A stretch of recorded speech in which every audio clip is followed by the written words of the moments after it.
Fika mwisho wa mwezi boy child aanze kujikuna sababu ya kushindwa na kusema no. Sasa wewe uko na hii kimutu chenye huwa kinakuwa approach. Yaani ukweli ni a very beautiful thing.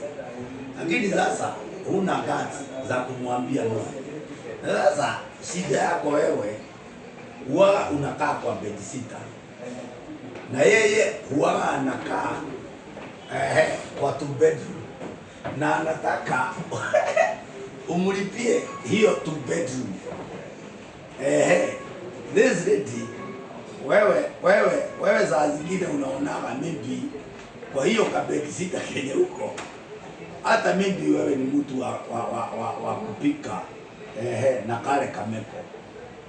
Unakuta huyu mtu mwenye saa hii anakwambia tu hai pale kwa inbox tu hai.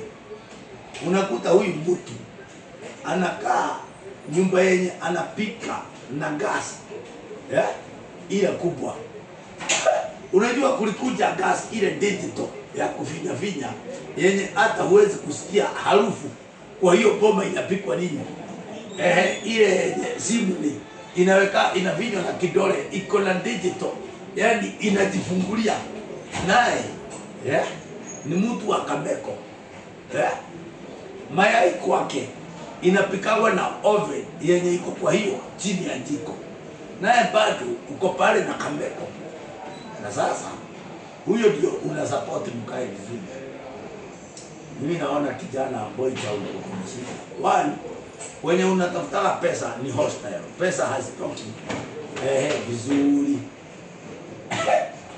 Haya, hii ni mwisho wa mwezi kuko na chama yenye wanatoa 8,000. Hizo 8,000 last year alitoa akanunua nini? Shamba.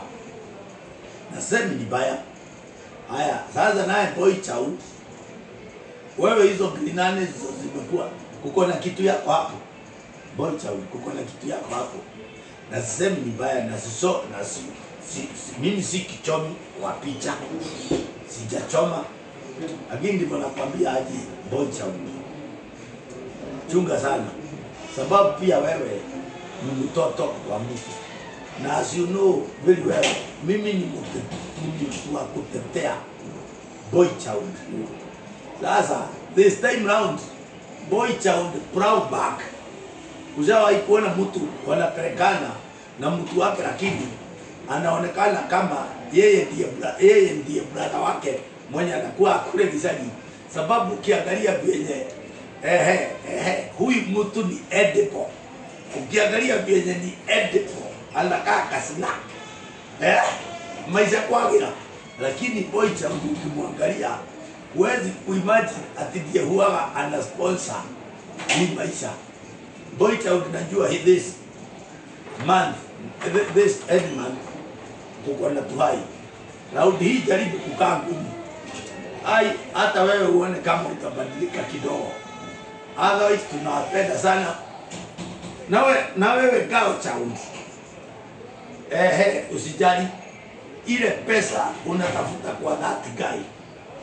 Unaweza ipata hapo kwako kwa biashara. Mungu ajalie kazi ya mikono yako.